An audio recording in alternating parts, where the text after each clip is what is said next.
Okay, welcome back for chapter 16. It's called My Right and Left Minds. And just as a reminder, we're reading My Stroke of Insight by Dr. Jill Bolte Taylor. All right? Understand that no matter what information is being processed or not being processed in my two hemispheres, I still experience the collective of myself as a single entity with a single mind. I do believe that the consequences we exhibit is the collective consciousness of whatever cells are functioning, and that both of our hemispheres complement one another as they create a single, seamless perception of the world. If the cells and circuitry that recognize faces are functioning correctly, then I'm capable of recognizing you by your face. If not, then I use other information to identify you, like your voice, mannerisms, or the gait of your walk. If the cellular circuitry that understands language is intact, then I can understand you when you speak. If the cells and circuitry that continually remind me of who I am and where I live are destroyed, then my concept of myself will be permanently altered. That is, unless other cells in my brain learn to take over those particular functions, much like a computer.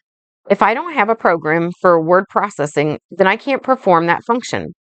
When we evaluate the unique characteristics of the two cerebral hemispheres and how they process information differently, it seems obvious that they would manifest unique value systems that would consequently result in very different personalities. Some of us have nurtured both of our characters and are really good at utilizing the skills and personalities of both sides of our brain, allowing them to support, influence, and temper one another as we live our lives. Others of us, however, are quite unilateral in our thinking, either exhibiting extremely rigid thinking patterns that we are analytically critical, that's extreme left brain, that are analytically critical. Or we seldom connect to a common reality and spend most of our time with our head in the clouds, extreme right brain.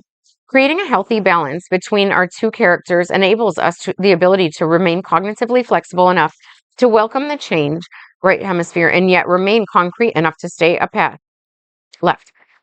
Learning to value and utilize all of our cognitive gifts opens our lives up to the masterpiece of life we truly are. Imagine the compassionate world we would create if we set our minds to it. Sadly, the expression of compassion is often a rarity in our society. Many of us spend an inordinate amount of time and energy degrading, insulting, and criticizing ourselves and others for having made a wrong or bad decision. When you berate yourself, have you ever questioned who inside of you is doing the yelling and at whom are you yelling? Have you ever noticed how these negative internal thought patterns have the tendency to generate increased levels of inner hostility and or raise levels of anxiety and complicate matters even more? Have you noticed how negative internal dialogue can influence how you treat others and thus what you attract?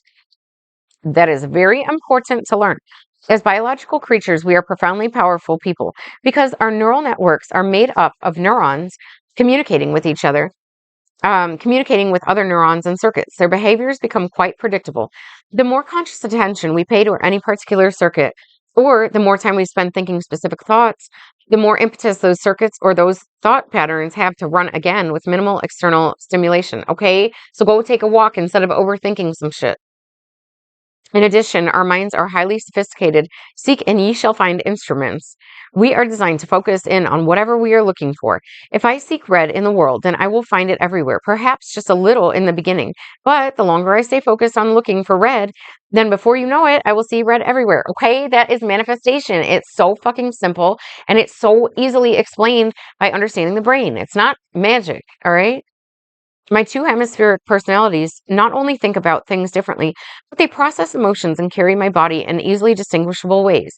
At this point, even my friends are incapable of recognizing who's walking into the rooms by how I'm holding my shoulders.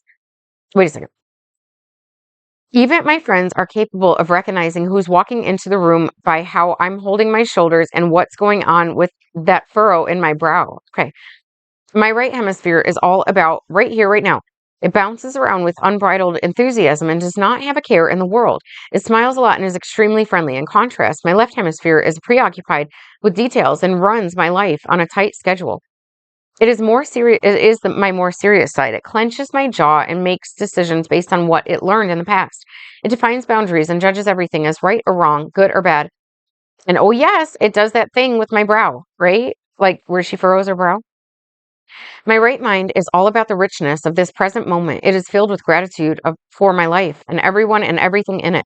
It is content, compassionate, nurturing, and eternally optimistic. To my right mind character, there is no judgment of good, bad, or right or wrong. So everything exists on a continuum of relativity. It takes things as they are and acknowledges what it is in the present. The temperature is cooler today than yesterday, or it doesn't care. Today it will rain. It makes no difference. It may observe that one person is taller than another person, or this person may have more money than the other person, but these observations are made without judgments. My right mind, we are all equal members of the human family. My right mind does not perceive or give heed to territories or artificial boundaries like race or religion. I am telling you that I am extremely right-brained, right-minded, because this is like how I see the world, but I haven't always been like that. I've known it within myself, but I haven't always been like that. And the reason it's 5:55, the reason that I got this way is because like I have been in isolation with my children for years, about 7 years right now. Okay. So I can tell you from my own experience that to get to the point of where I am like comfortable working on the things that I care about instead of like putting my productivity into trying to find a job. I've been trying to do it. Okay. They're not opening up for me. Maybe other people, but not me. All right. So it's taken 7 years for me to like get on board with who I am and what I think I'm meant to do based on what I'm like naturally good at or like feel naturally excited about. Okay. It's like I wasn't practicing gratitude for who I've become because I don't finish things because I think I'm not good enough or it's not gonna like um be what everybody else wants to see me succeed at. Okay. It takes time. All right. So let me pause, make sure I'm at the right spot. Okay, this deserves repeating if I didn't say it already. To my right mind, we are all equal members of the human family. My mind does not perceive or give heed to territories or artificial boundaries like race or religion. Okay. So religions are like left brained, they have judgment, any organization is. Okay. One of the greatest blessings I received as a result of this hemorrhage is that I had the chance to rejuvenate and strengthen my neural circuits of innocence and inner joy thanks to this stroke. I have become free to explore the world again with childlike curiosity. In the absence of obvious and immediate danger, I feel safe in the world and walk the earth as though it is my backyard. And the consciousness of my right mind, we are laced together as the universal tapestry of human potential, and life is good, and we are all beautiful, just the way we are.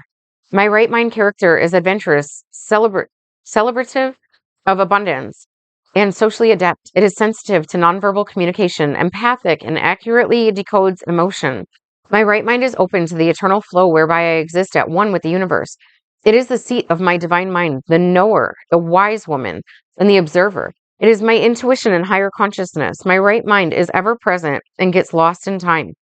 One of the natural functions of my right mind is to bring me new insight in this moment so I can update old files that contain outdated information. For example, throughout my childhood, I would not eat squash. Thanks to my right hemisphere, I was willing to give squash a second chance, and now I love it. Many of us make judgments with our left hemisphere and then are not willing to step to the right, that is into the consciousness of our right hemisphere for a file to update. So it's like moving out of your own way. It means moving from your left brain into your right brain. That is literally moving out of your own way. Okay. For many of us, once we have made a decision, then we are attached to that decision forever. Oh, God. Okay. I have found that often the last thing a really dominating left hemisphere wants is to share its limited cranial space with an open-minded right counterpart. My right mind is open to new possibilities and thinks out of the box. It is not limited by the rules and regulations established by my left mind that created the box. Consequently, my right mind is highly creative in its willingness to try something new. It appreciates that chaos is the first step in the creative process. It is kinesthetically agile kinesthetic, agile, and loves my body's ability to move fluidly into the world. It is tuned in to the subtle messages my cells communicate via gut feelings, and it learns through touch and experience. My right mind celebrates its freedom in the universe and is not bogged down by my past or fearful of what the future may or may not bring. It honors my life and the health of all my cells, and it doesn't just care about my body. It cares about the fitness of your body, our mental health as a society, and our relationship with Mother Earth. The consciousness of our right mind appreciates that every cell in our body, except for the red blood cells, contains the exact same molecular genius as the original zygote cell that was created when our mother's egg cell combined with our father's sperm cell. My right mind understands that I am the life force power of the 50 trillion molecular geniuses crafting my form, and it bursts into song about that on a regular basis. It understands that we are all connected to one another in an intricate fabric of the cosmos, and it enthusiastically marches to the beat of its own drum. Freedom from all perception of boundaries. My right mind proclaims, I am part of it all. We are brothers and sisters on this planet. We are here to help make this world a more peaceful and kinder place. My right mind sees unity among all living entities, and I am hopeful that you are intimately aware of this character within yourself. As much as I obviously adore the attitude, openness, and enthusiasm with which my right mind embraces life, my left mind is equally amazing. Please remember that this is the character I just spent the better part of a decade resurrecting. My left mind is responsible for taking all of that energy, all of that information about the present moment, and all of those magnificent possibilities perceived by the right mind and shaping them into something manageable. My left mind is the tool I use to communicate with the external world, just as my right mind thinks in collages of images. My left mind thinks in language and speaks to me constantly. Through the use of brain chatter, it not only keeps me abreast of my life, but also manifests my identity. Via my left brain language center's ability to say, I am, I become an independent entity separate from the eternal flow, as such, I become a solid, separate from the world. Our left brain truly is one of the finest tools in the universe when it comes to organizing information. My left hemisphere personality takes pride in its ability to categorize, organize, describe, judge, and critically analyze absolutely everything. It thrives in its constant contemplation and calculation, regardless of whether or not my mouth is running. My left mind stays busy theorizing, rationalizing, and memorizing. It is, wait, and memorizing. It is a perfectionist and an amazing housekeeper of corporation or home. It constantly says everything has a place and everything belongs in its place. Our right mind, our right mind character values humanity. Well, our left mind character concerns itself with finances and economy. On the scale of doing, my left mind is a magnificent multitasker and loves performing as many functions as it can at the same time. It is a true busy bee and partially measures its value by how many things it crosses off my daily to-do list. I'm sorry, I'm distracted because in my mind while I was reading, I was thinking about creating a necklace of these little beads that I have that are like octagons, and I'm also sitting on a fabric that I covered my chair with that's got like beehives and bees and honeycombs on it, but these little beads are like honeycomb beads, and I was thinking in my mind of how I want to design it. So busy bee, all right, that's like my brain is working together right now to do separate tasks. Okay. Partially measures its value by how many things it crosses off my daily to-do list because it thinks sequentially. It is great at mechanical manipulation. Its ability to focus on differences and distinguishing characteristics makes it a natural builder. My left brain is particularly gifted at identifying patterns. As a result, it is adept at processing large volumes of information quickly. To keep up with life's experiences in the external world, my left mind processes information remarkably fast, much faster than my right hemisphere, which in comparison tends to ho-de-do along. At times, my left mind may become manic, while my right mind has the potential to become lazy. This difference in speed of thought, information processing, and output as thought, word, or deed between our two hemispheres is in part linked to their unique abilities to process different types of sensory information. Our brain perceives the longer wavelengths of light. As a result, the visual perception of our right mind is somewhat blended or softened. The lack of edge perception enables it to focus on the bigger picture of how things relate to one another. Similarly, our right mind tunes in to the lower frequencies of sound that are readily generated by our body gurgles. and other natural tones. Sorry, I had like just one hiccup. Consequently, our right mind is biologically designed to readily tune into our physiology. In contrast, our left brain perceives the shorter wavelengths of light, increasing its ability to clearly delineate sharp boundaries. As a result, our left mind is biologically adept at identifying separation lines between adjacent entities. At the same time, our left hemisphere language centers tune in to the higher frequencies of sound, which help them detect, discriminate, and interpret tones commonly associated with verbal language. One of the most predominant or prominent characteristics of our left brain is its ability to weave stories. This storyteller portion of the left mind's language center is specifically designed to make sense of the world outside of us based upon minimal amounts of information. It functions by taking whatever details it has worked with and then weaves them together in the form of a story. Most impressively, our left brain is brilliant in its ability to make stuff up and fill in the blanks where there are gaps in factual data. In addition, during its process of generating a storyline, our left mind is quite the genius in its ability to manufacture alternative scenarios. And if it's a subject you really feel passionate about, either good or awful, it's particularly effective at hooking into those circuits of emotion and exhausting all the what if possibilities. Oh my gosh. As my left brain language centers recovered and became functional again, I spent a lot of time observing how my storyteller would draw conclusions based upon minimal information. For the longest time, I found these antics of my storyteller to be rather comical, at least until I realized that my left mind full-heartedly expected the rest of my brain to believe the stories it was making up. Throughout this resurrection of my left mind's character and skills, it has become extremely important that I retain the understanding that my left brain is doing the best job it can with the information it has to work with. I need to remember, however, there are enormous gaps between what I know and what I think I know.